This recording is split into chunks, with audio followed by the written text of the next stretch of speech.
지금 현재 부동산 시장이 굉장히 안 좋은 것 같다고 생각이 듭니다. 그 이유는 제 지인분들 같은 경우에 최근에 부동산을 팔아야 되는 게 좋지 않겠느냐 이런 말씀들을 많이 하시면서 연락이 많이 오세요. 부동산의 경기가 굉장히 좋고 가격이 올라갔을 때, 큰 폭으로 가격이 상승할 때는 이제 부동산을 어느 곳에 사야 되는지 그렇게 물어오시는 그런 지인분들이 많고, 경기가 안 좋거나 조정을 받게 되면은 이제 내가 꼭 필요해서 실거주로 부동산을 사거나 아니면은 분양을 받거나 미계약 물량을 내 것으로 만들었다고 하더라도 경기가 안 좋게 되면 이러한 부동산을 파는 것이 현명한 것이 아니냐고 이제 반문을 하시는 그런 분들이 많이 있습니다. 임성배 TV. 보는가 덴데크 부동산이 올라갔을 때는 내가 잘했건 잘못했건 모든 것을 떠나서 내가 만약에 선택을 했다면은 자기가 잘해서 잘 된 거라고 생각을 해요. 그리고 부동산의 가격이 만약에 조정을 받거나 하락되게 된다면 본인이 선택해서 부동산을 샀다고 하더라도 다른 사람의 탓을 합니다. 뭐 언론의 탓, 그리고 뭐 금리의 탓, 다른 사람들의 추천을 해준 사람의 탓. 그러니까 중요한 것은 모든 것은 내가 선택하고 내가 도장을 찍는 거고 내가 송금을 하는 거고 내가 사는 겁니다. 다른 누군가한테 무엇을 의지하거나 또는 핑계를 대거나 할 필요가 전혀 없겠죠. 하지만은 지금과 같이 이렇게 부동산의 가격이 조정을 받거나 많이 떨어지는 시간 속에서는 이제 많은 사람들이 남 탓을 많이 하려고 해요. 그리고 최근에도 이제 저한테 연락 오시는 지인분들 같은 경우에는 본인이 선택해서 그런 부동산을 샀거나 아니면은 본인이 청약을 해가지고 당첨이 된 겁니다. 제가 제 영상을 보시는 많은 분들한테 그런 말씀을 많이 드리죠.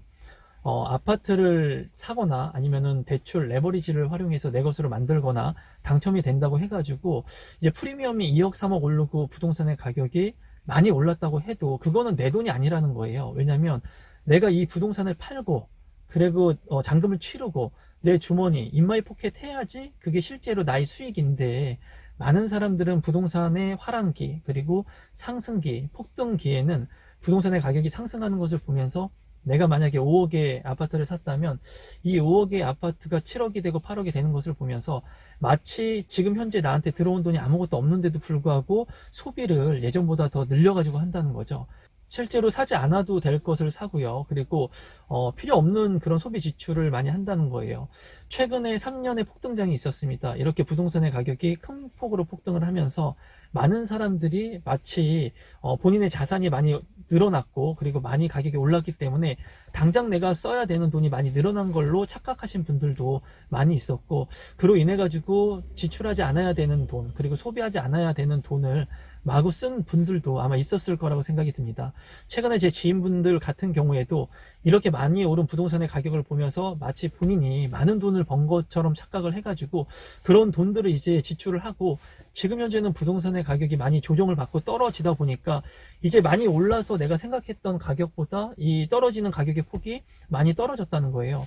그러다 보니까는 내 생각의 괴리로 인해 가지고 내가 부동산을 통해서 많이 돈을 번 거라고 착각했었지만은 실제로 지금 현재는 그리 많이 벌지 않은 상황이 된 거죠. 앞으로 이런 부동산의 상황들 그리고 주변에 있는 분들, 돈을 많이 버신 분들을 보면은 소비 지출의 패턴을 자기가 할 수 있는 영역대에서 유지를 하고 있습니다.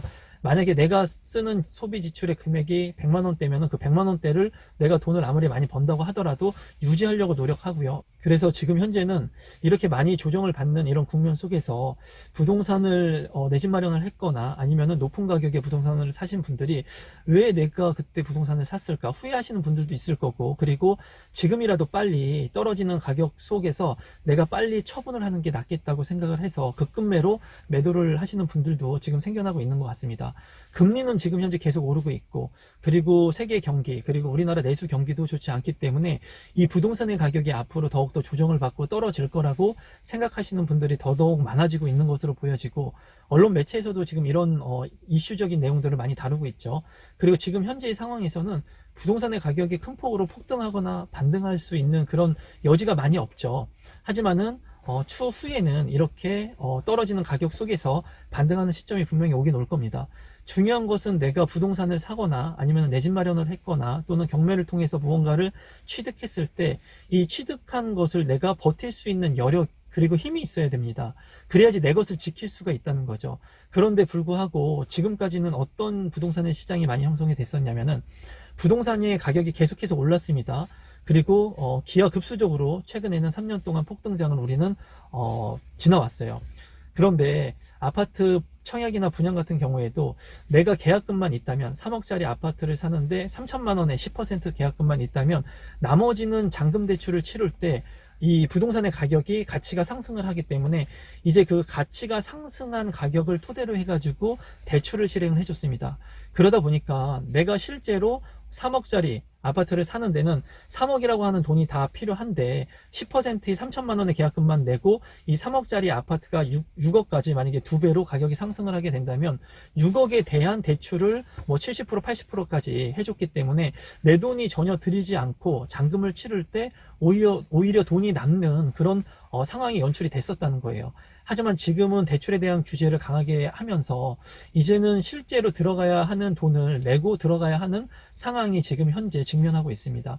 그리고 1주택 처분 조건이라든가 기존에 가지고 있는 주택들을 처분함으로써 내가 아파트 청약을 받았거나 분양을 받으신 분들 같은 경우에는 지금 경기가 많이 안 좋기 때문에 기존에 있는 아파트가 잘 처분이 되지 않는 상황 속에서 이제 신축 아파트, 신규 아파트로 이제 잔금을 치러야 되는데 치르지 못하는 그런 불상사들이 발생을 하고 있는 상황이죠. 그래서 지금 현재 가장 문제가 되고 있는 것은 거래가 정상화, 활성화가 돼야 되는 것이 가장 중요합니다.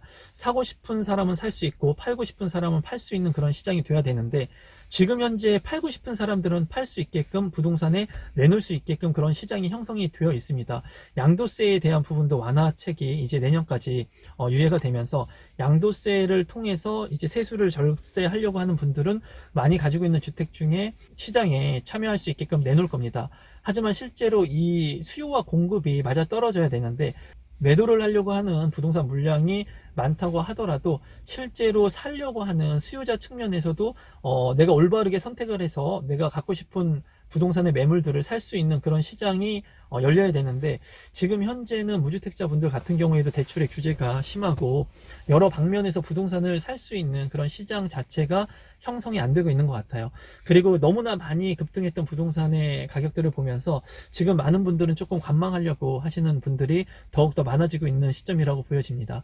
제가 이제 보면은 많은 사람들이 지금 현 시점이 하락 추세 그리고 폭락 추세 그리고 조정을 받고 있는 추세이다 보니까 부동산의 가격이 더 떨어질 겁니다. 나중에 이따 사세요. 그리고 시간 2년 3년 있다가 앞으로 부동산의 시장은 더욱더 침체기로 떨어지게 될 겁니다 하는 얘기들을 많이 듣고 싶어 하시는 것 같아요. 그리고 물론 저도 그런 얘기 할 수 있습니다. 그리고 많은 사람들이 듣고 싶어 하는 얘기를 함으로써 어떻게 보면은 유튜브 조회수를 더 오르게 할 수도 있어요.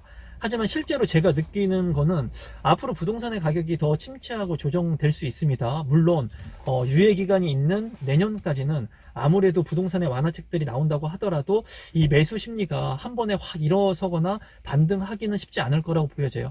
하지만은 추후에 이런 금리 인상이 어느 정도 정체가 되고 그리고 내수 경기가 활발히 성장을 하고 그리고 많은 사람들이 오랫동안 부동산의 가격이 조정을 받으면서 내가 필요한 사람들 내 집 마련을 할 수 있는 그런 무주택자 분들한테 기회를 주고 대출 규제라든가 세제의 완화에 따른 그런 기회를 주고 그리고 1주택자 분들이 갈아타기를 할 수 있는 그러한 여건들이 마련되고 취득세의 중과가 지금 현재는 굉장히 무섭죠. 2주택자는 8% 그리고 3주택자 이상은 12%가 되기 때문에 다주택자 분들 같은 경우에는 부동산에 올바른 투자를 하고 어떻게 보면은 부동산을 사서 월세를 주거나 전세로 민간 임대의 역할을 하려고 하시는 분들한테도 지금 현재는 취득세의 중과 때문에 이런 부동산을 사기 굉장히 심리적으로 위축되는 시장인데 이러한 부분들이 또 완화가 되게 된다면 이 부동산의 시장이 정상화가 되거나 활성화가 될 수 있을 거라고 제 개인적으로는 생각을 합니다.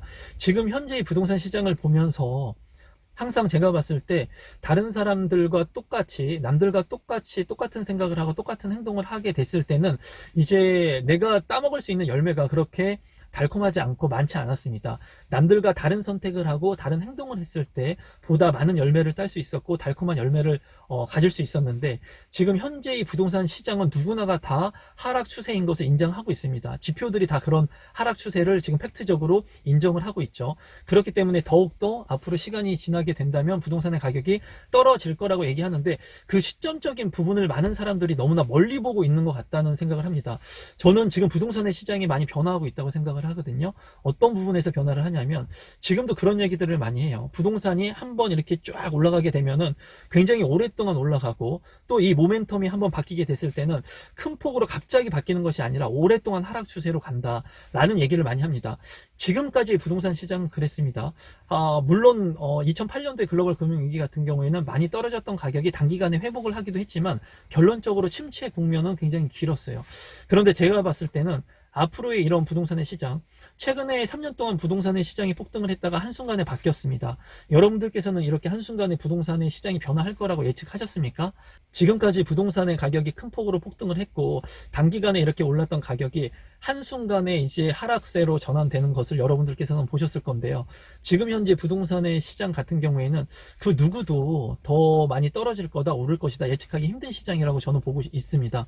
단기간적으로는 당연히 조정을 받겠죠. 지금 뭐 올해 말까지 그리고 내년 초까지는 이렇게 조정을 받을 수 있는 개연성이 있습니다. 이런 얘기들은 누구나가 다 할 수 있고요. 누구나 다 그렇게 생각을 하고 있습니다. 그렇기 때문에 이 기간 속에서는 누구도 부동산을 살려고 하는 생각을 하고 있지 않겠죠. 왜냐하면 더 떨어지고 더 조정을 받을 수 있기 때문에 이 기간 속에서 내가 부동산을 사기보다는 조금 관망하고 기다려야겠구나 라고 생각을 할 수 있습니다. 하지만 팔려고 하는 사람 입장에서는 이 시간 속에 부동산의 양도세 유예 기간 안에 내가 가지고 있는 부동산을 싸게 팔아야 되는 그런 생각을 가지고 있기 때문에 보다 더 저렴한 가격에 매물을 내놓을 수 있는 그 시장이 만들어진 겁니다. 지금 현재 똑같은 부동산의 시장을 보고 있는데 이렇게 조정받고 떨어지고 하락하는 추세의 부동산 시장을 보면서 누군가는 기회라고 생각하시는 분들이 있을 거고요. 누군가는 지금 위기라고 생각하시는 분들이 있을 겁니다. 기회가 될지 위기가 될지 그것은 본인 스스로 본인 생각과 선택과 그리고 행동에 따라서 기회를 만들게 될지 위기를 만들게 될지 선택할 수 있겠죠. 많은 사람들이 지금 현재 부동산의 가격이 더욱더 떨어지고 폭락하고 많이 그냥 떨어지기를 원하는 것 같아요. 그런 뭐 밑도 끝도 없이 하락 추세 굉장히 큰 폭으로 낙폭이 있기를 바라는 사람들이 많이 있는 것 같은데 실제로 그런 낙폭이 더 이루어질지 앞으로 저도 지켜보려고 합니다. 앞으로의 부동산 시장을 저 역시 예측할 수가 없겠죠. 그렇기 때문에 저도 지금 현재의 부동산 시장을 보면서 아마 부동산의 경험이 없으신 분들 같은 경우에는 굉장히 두려울 것 같아요. 부동산의 가격이 크게 호가를 찍었다가 조정을 받고 실거래 가격들이 반토막이 나는 그런 서울의 시장들도 지금 현재 나오고 있기 때문에 이게 뭐 특수 거래이건 아니건 상관없이 팩트가 어쨌거나 많이 가격이 떨어져서 실거래가가 찍히고 있습니다. 그로 인해 가지고 이런 것들을 보면서 많은 사람들이 더욱더 서울 지역까지도 이렇게 부동산의 가격이 빠지게 된다면 더욱더 외곽 지역 같은 경우 서울의 외곽, 수도권의 외곽 지역 그리고 지방 같은 경우에는 더욱더 부동산의 가격이 떨어질 거라는 생각들을 많이 할 거고 그로 인해 가지고 관망을 하면서 지금 까지 버텼던 분들이 더욱더 기다릴 수 있을 거라고 생각을 합니다. 저는 이제 부동산의 가격 하락이 큰 폭으로 떨어지는 시기가 온다면은 3기 신도시 공급 물량이 많이 나오게 되는 시점이라고 생각을 해요. 그때 시점이 된다면 공급 물량과 맞물려 가지고 부동산의 가격이 정말 큰 폭으로 조정을 받을 수가 있습니다.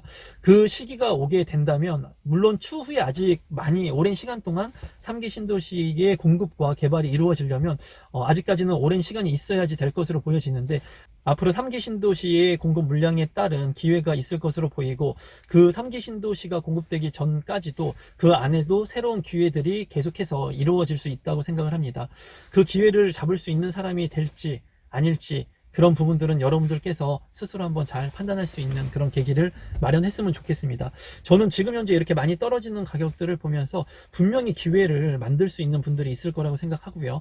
저 역시도 이렇게 조정받는 시장을 보면서 기회가 될 수 있는 부분들이 어디가 있는지 살펴보고 있습니다. 오늘 영상도 마지막까지 시청해 주셔서 감사드리고 항상 응원해 주시는 구독자분들께 진심으로 감사드립니다. 고맙습니다.